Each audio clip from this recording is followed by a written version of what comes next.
तो आज के वीडियो में मैं बताने वाला हूं कि जब आप काम के लिए अप्लाई करते हैं अमेरिका या दुनिया में कहीं पर भी, भारत से बाहर या भारत में भी, भारत के बड़े शहरों के अंदर बड़े प्रोफेशनल काम के लिए या बिना प्रोफेशनल के काम के लिए, तो रिज्यूमे कैसे बनाते हैं, मतलब जो आपको बायोडाटा है उसका जो बेसिक फॉर्मेट है वो कैसे होना चाहिए, उसी के कारण लोगों को अधिकतर बार काम नहीं मिलता है। तो वीडियो को आखिर तक देखते रहना, बहुत जानकारीपूर्ण बात बताने वाला हूँ।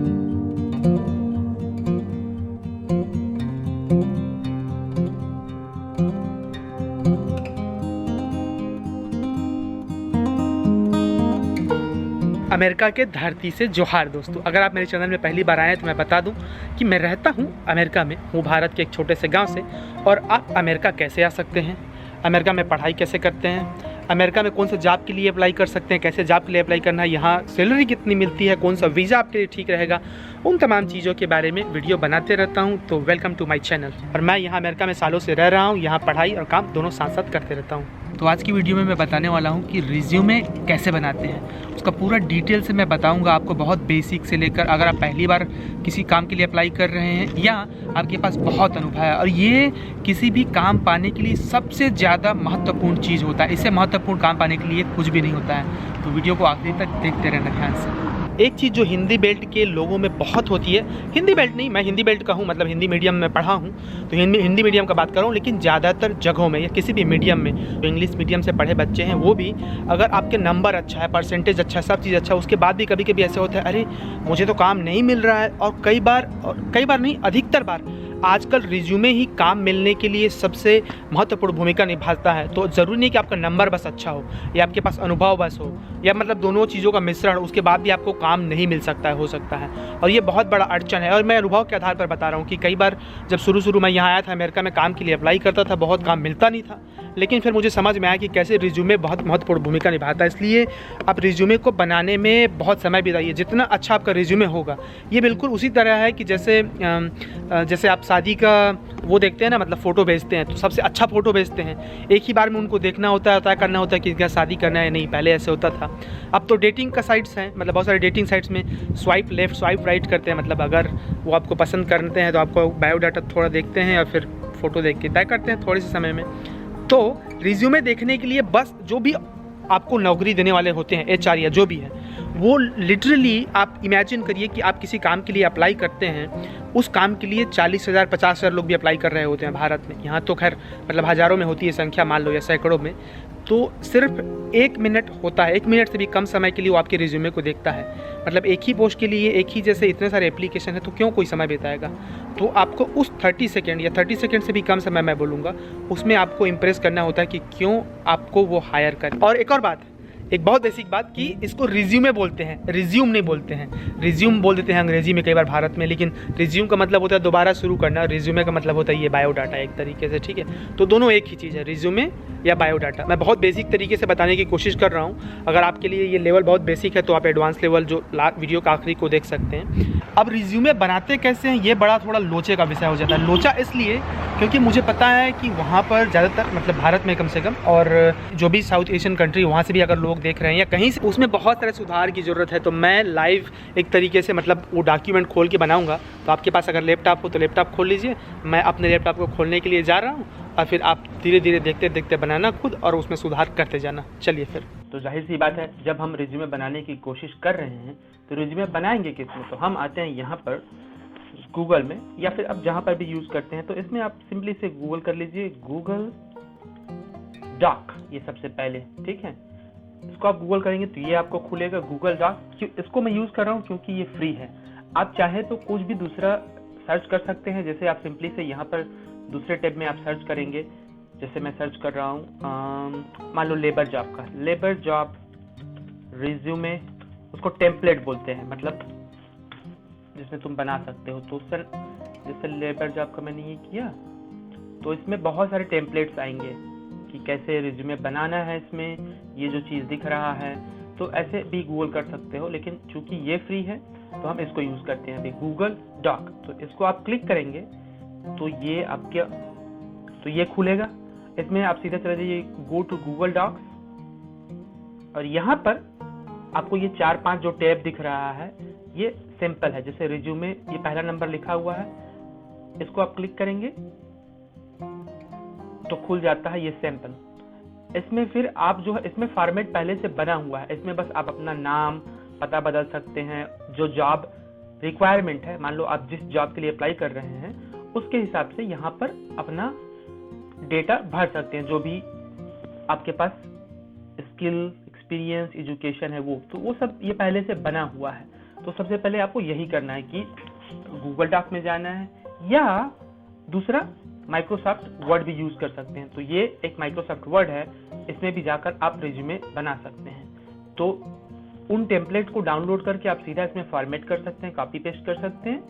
क्योंकि मैं पहले से बना के रखा था ताकि आपका टाइम वेस्ट ना हो, तो मैंने पहले से बना के रखा हुआ है एक ऐसे ही उदाहरण के लिए। तो हम माइक्रोसॉफ्ट वर्ड पे ही काम करेंगे।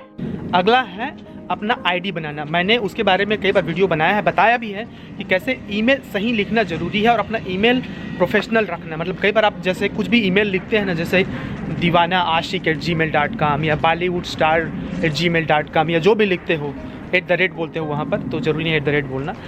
तो जरूरी नहीं है कि आप वो लिखें, जरूरी नहीं कि आप बिल्कुल उसको अभी के अभी तुरंत सबसे पहला वो काम वही करो कि अपना ईमेल बदल दो। अपना ईमेल प्रोफेशनल रखो, अपना जो ईमेल है, तुम्हारा जो नाम है, उसी नाम के हिसाब से, उसके बिना वो तुमको नहीं रिप्लाई भी नहीं करेंगे। क्यों देंगे वो फालतू ईमेल का जवाब? तो सबसे पहले आप वही काम कीजिए।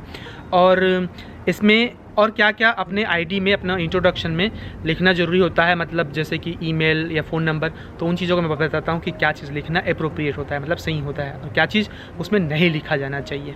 सबसे ऊपर में हम अपना लिखेंगे नाम। यहाँ पर मैंने जैसे अपना नाम लिखा, या जो भी तुम्हारा नाम होगा आप वहाँ पर नाम लिखेंगे, और प्रोफेशनल टाइटल, जैसे मैंने यहाँ पर MD लिखा हुआ है, हो सकता है आप इलेक्ट्रिशियन हो तो ये मनोज दुलार मान लो ऐसा लिखा, या जो भी आपका नाम है, तो आप पूरा नाम लिखेंगे वहाँ पर। फिर प्रोफेशनल टाइटल, आप MD हो, इलेक्ट्रिशियन हो, IT टेक्नीशियन हो, इंजीनियर हो, या जो भी हो वो, और उसके जस्ट नीचे में आप लिखेंगे एड्रेस, आपका जो भी एड्रेस है, बहुत सिंपली से वही लिखना। जैसे मैं बॉस्टन में रहता हूँ, मैंने बॉस्टन लिखा है।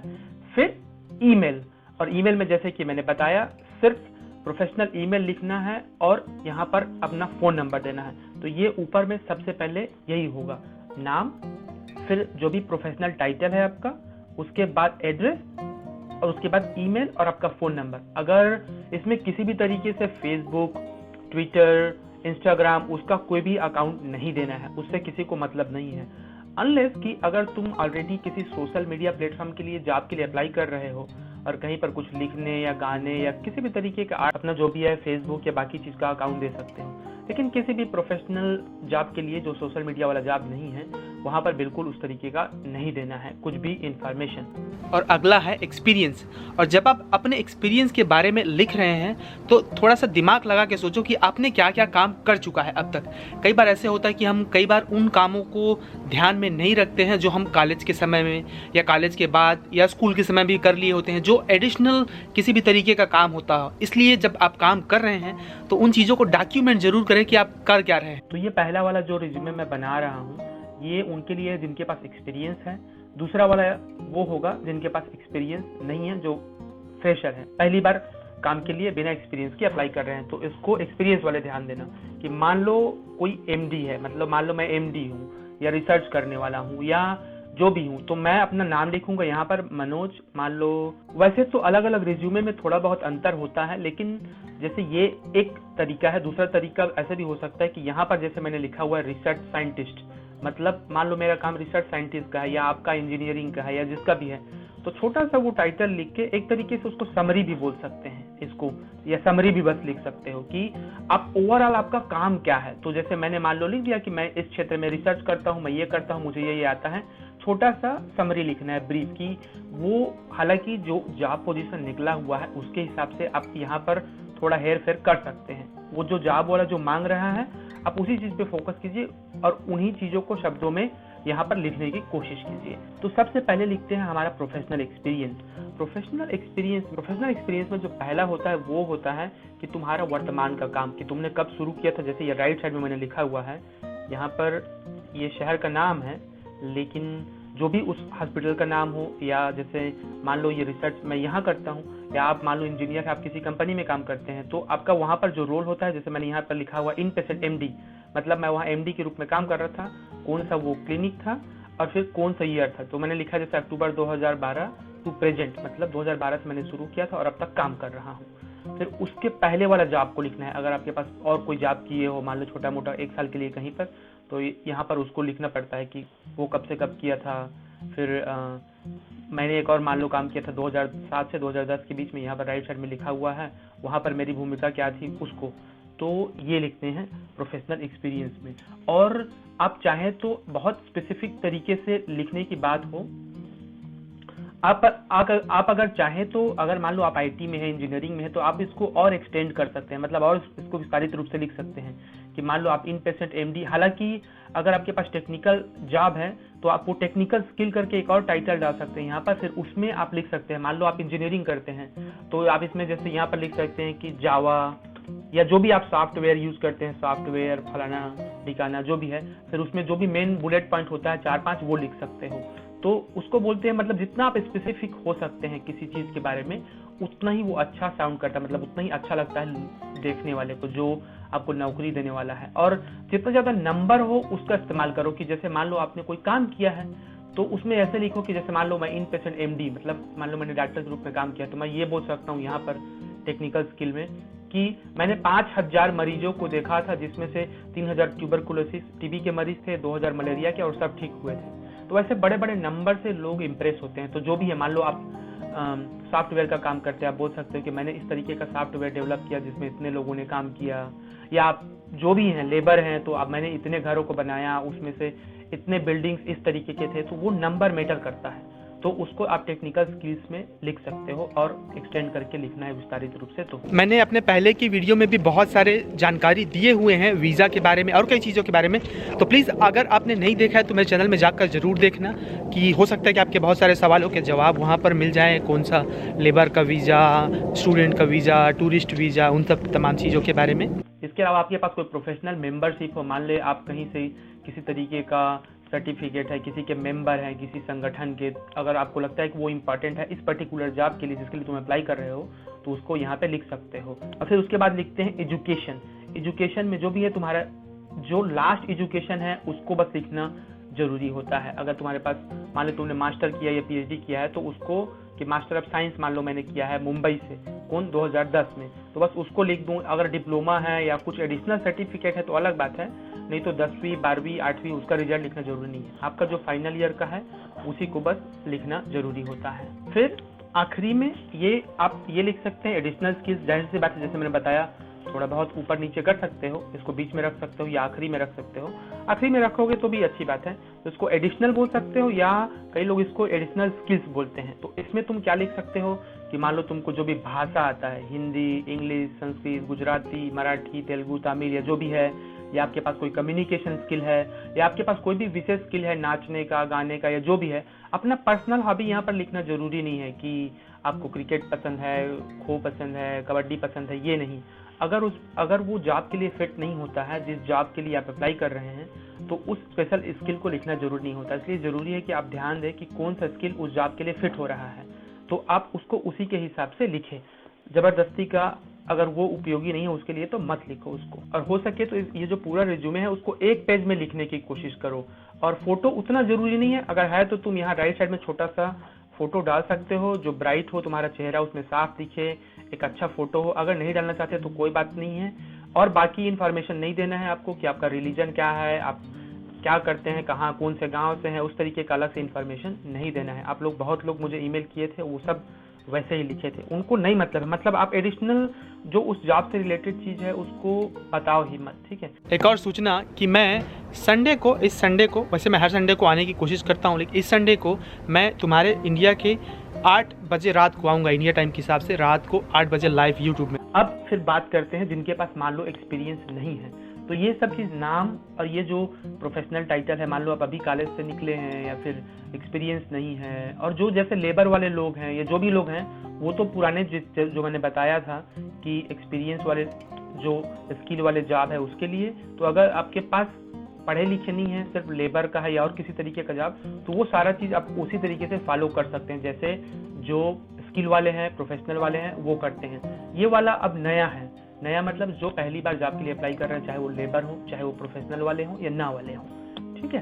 तो इसमें हम क्या करते हैं कि इसमें जो भी है अपना नाम लिखोगे, प्रोफेशनल टाइटल लिखोगे, अगर है तो आप लेबर है तो लेबर लिख सकते हैं, अगर नहीं है कोई टाइटल तो ज़रूरी नहीं है, बस नाम लिख सकते हैं, पता और ईमेल, अपना ईमेल ठीक करना, फ़ोन नंबर, और यहाँ पर समरी लिख देना है छोटा सा, जहाँ पर रिसर्च साइंटिस्ट लिखा है कि आप क्या करते हैं, इलेक्ट्रिशियन है या जो भी है।